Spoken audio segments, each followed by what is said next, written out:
прямом эфире на ТНВ новости Татарстана. В студии Милявша Кашапова. Добрый день. Сегодня основной день общероссийского голосования по поправкам в Конституцию. По всей республике с 8 утра открылись избирательные участки. В Татарстане их 2809. Сегодня в единый день голосования работают только стационарные участки. Также проголосовать можно на дому. Заявки принимаются до 5 часов вечера. И вот уже есть первые предварительные цифры по явке на 10 часов утра. Их озвучил председатель ЦИК Андрей Кондратьев на своем избирательном участке, где он сегодня проголосовал.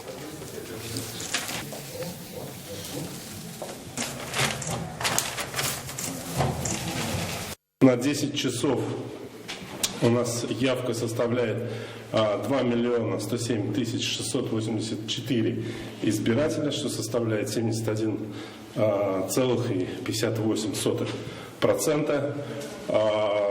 Вы знаете, все идет очень активно. Голосуют все. С 8 утра до 8 вечера участки открыты для избирателей. Заполнили бюллетени сегодня и госсоветник Республики Минтимир Шаймиев, руководитель аппарата президента Азгат Сафаров. Среди голосующих и депутаты, и артисты. Салават Мухаммадуллин. Обо всем подробнее. Обязательно. 36. В маске, перчатках и в хорошем настроении на свой избирательный участок пришел государственный советник Татарстана Минтимир Шаймиев. Кому?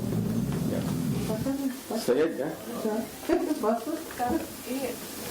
Голосование по всем правилам безопасности. Ручку члены избирательной комиссии попросили госсоветника республики оставить у себя. Опасаться этого не нужно.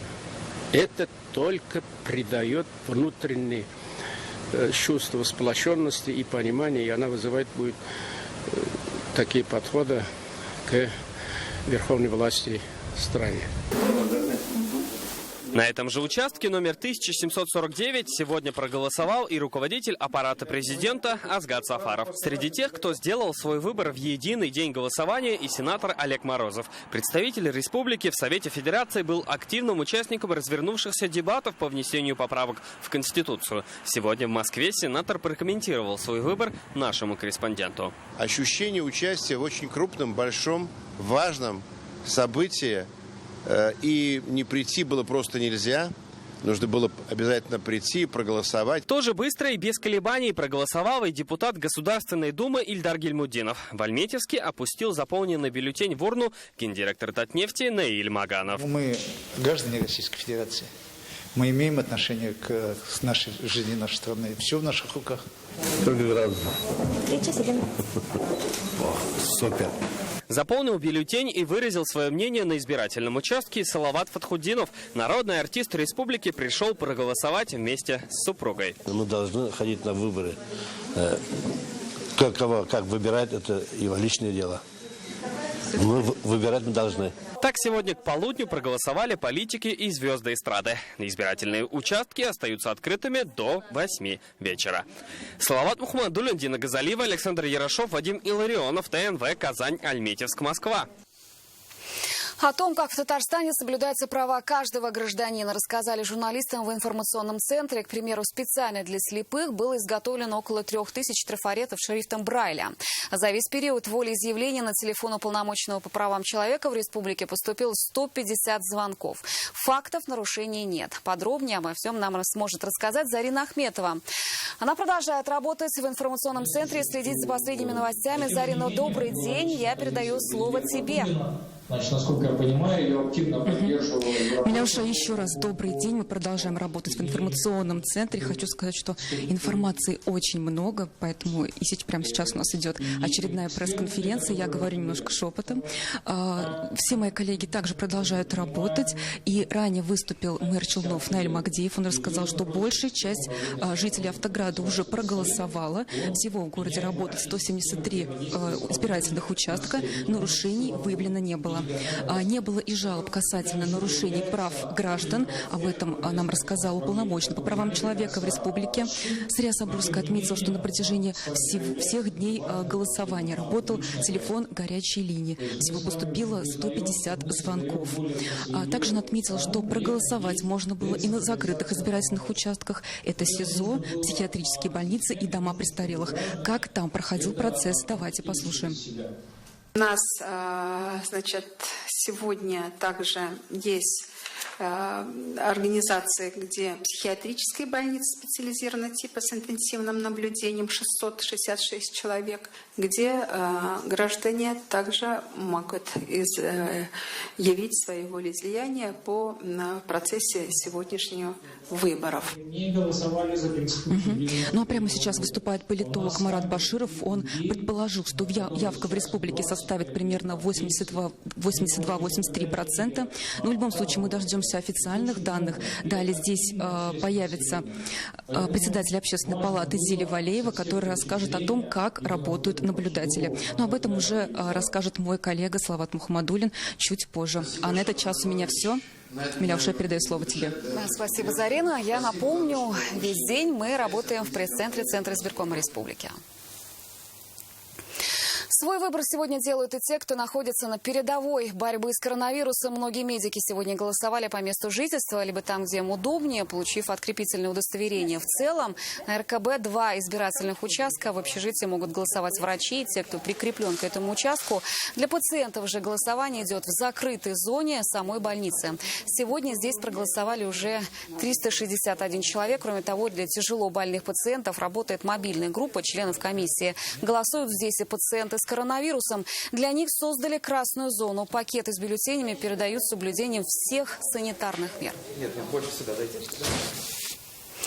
А с нами на связь сейчас выходят Набережные Челны. Пик голосования там пришелся сегодня на раннее утро. Горожане поспешили сделать свой выбор и отправиться за город. Благо, погода располагает. Я передаю слово Константину Величко. Костя, добрый день. Расскажите, как голосует Автоград. Здравствуйте, Милюша. Мы сейчас находимся на избирательном участке номер 2154. Он расположен в Автозаводском районе Набережных Челнов. Это один из самых больших избирательных участков города. Всего в Набережных Челнах 173 участковых избирательной комиссии в 92 объектах. Желающих выразить свою гражданскую позицию было особенно много с утра. Я думаю, будет продолжаться так же. Основная явка уже они прошлись там, в шатрах, в автобусах, потому что очень много народу было там. На самом деле это очень удобно. Ну, это мой долг. Я хочу, чтобы в нашей стране все было хорошо. День очень ответственный.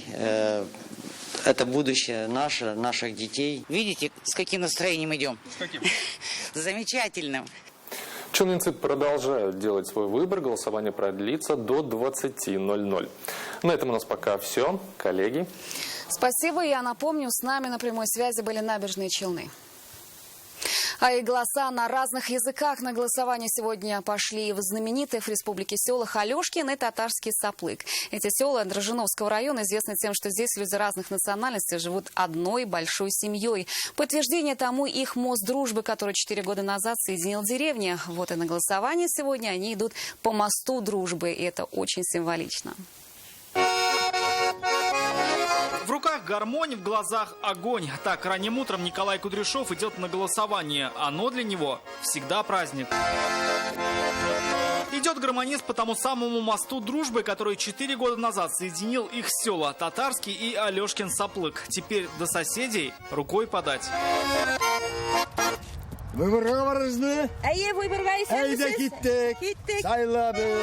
Соседи сегодня тоже идут на избирательный участок. Те, кто не успел отдать голос за неделю голосования. Как раньше, деревнями не идут на голосование. Мы растянули это на 7 дней. Почти больше 90% уже проголосовали. Ну, надеемся на 100%. Проголосовали в первый же день.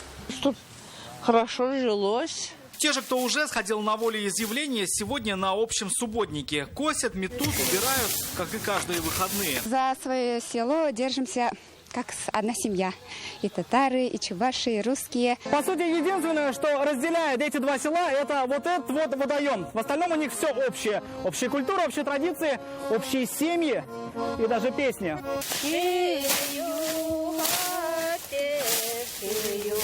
Чувашская песня плавно перетекает в татарскую, татарская в русскую. Или на одном языке просят помочь, а на другом отвечают. Здесь так привыкли всю жизнь вместе. Здесь у нас могут быть и русские, и чуваши, и татары. Мы можем и по-татарски разговаривать, и по-чувашски разговаривать, и по-русски разговаривать. Вместе здесь работаем, на выборы также вот вместе очень хорошо сходили. Свои голоса, наконец, отдают и соседи Николай Кудряшов и Равия Валеева. Гармонь пока в сторону. Процедура серьезная. Я очень рада, что в Конституции есть поправки насчет детей. Так как я работаю воспитательницей, я очень рада этому. Все приглашают хорошим настроением. И я тоже поднялся, на хорошее настроение вышел. Дело сделано и пора по домам. В Татарский и Алешкин Саплык соседи возвращаются тоже по своему мосту. Когда-то он скрепил их села, сегодня помог сделать выбор в пользу будущего. Рамиль Шайдуллин, Марат Зайдуллин, ТНВ, Дружановский район. Еще одна наша съемочная группа сегодня работает в поселке Бирюли Высокогорского района. В нем живут всего 98 человек, и почти все они уже проголосовали.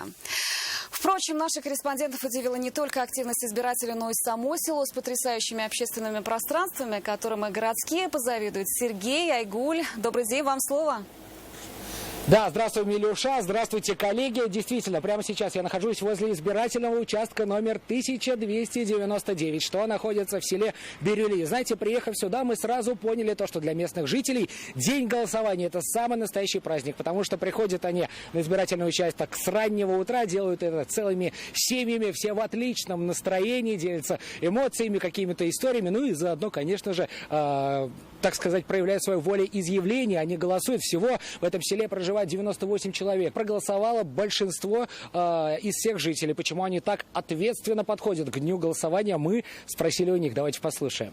Я считаю важным проголосовать, чтобы нам всегда вовремя индексировали пенсию.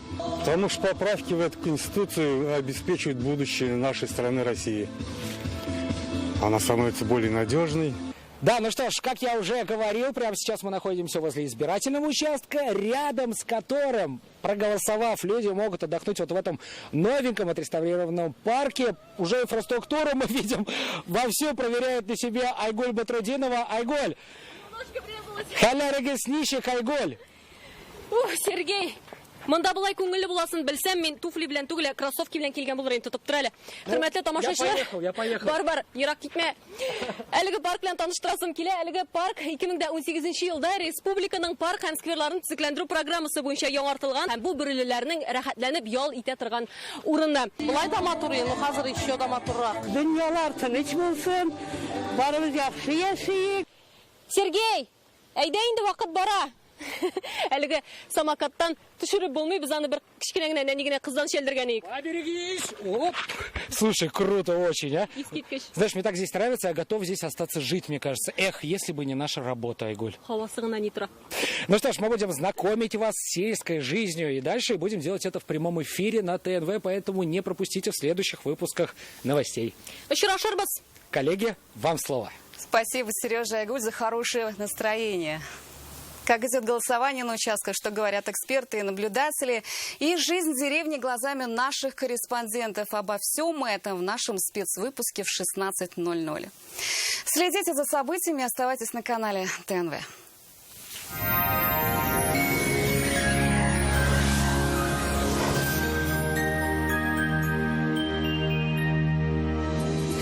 Здравствуйте! О погоде поговорим через несколько секунд. В студии София Егорова. Создайте свою уникальную, продуманную до мелочей кухню вместе с Данил Мастер.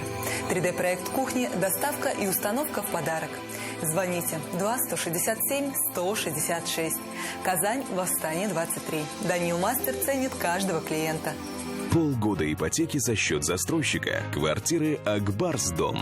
Дом там, где мы. Телефон в Казани 295 77 77. Полгода ипотеки за счет застройщика. Квартиры в Казани от Акбарсдом. Дом там, где мы.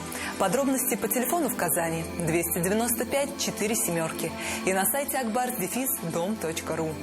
По данным сервиса Яндекс.Погода, в Бугульме, Бавлаха и Азнакаево будет малооблачно, но не исключены дожди. И плюс 20 градусов днем. В набережных Челнах, Нижнекамске и Елабуге пройдут дожди, но температура повысится до плюс 22. В Агрызе, Менделеевске, Актаныше такая же ситуация. Небольшие дожди и очень тепло. Плюс 20 и 21 градус. В Барске, Кукмаре и Балтаси вернулось жаркое лето. Плюс 23. Однако с утра и до самого вечера будут идти дожди. В Болгаре, Дрожжаном и Буинске похожая ситуация. Дождливо, но несмотря на это, температура станет еще выше. Днем до плюс 26. В Альметьевске, Чистополе и Мамадыше облачно с прояснениями. Ожидаются небольшие осадки. И плюс 22-24 градуса. В лечебно-диагностическом центре «Эксперт Плюс» большой выбор медицинских услуг. Врачи, специалисты, УЗИ, анализы. До конца июля акция. Ночью скидка на МРТ 20%. Адрес Чистопольская, 5А. Запись по телефону 205 59 17. В лечебно-диагностическом центре «Эксперт Плюс» акция. На МРТ ночью скидка 20% до конца июля. Запись по телефону в Казани 205 59 17. Лучший протез – тот, что остался в упаковке. Мы беремся восстановить сустав даже на стадии некроза, без операций, с помощью передовых технологий. Приходите в «Доктор Рост». Убедитесь, вернуть сустав к жизни можно в любом возрасте. Спонсор показа – федеральная сеть медицинских центров «Доктор Рост». Лечение самых сложных заболеваний позвоночника и суставов без боли и хирургического вмешательства. За 10 лет в 10 городах России врачами клиники отменено более 10 тысяч операций. В Казани небо затянет дождевыми облаками. Ожидаются осадки.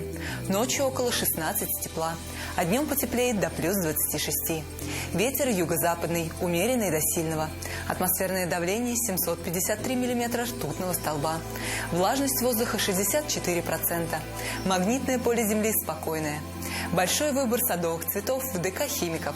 1 и 2 июля 2020 года с 10 до 18 часов.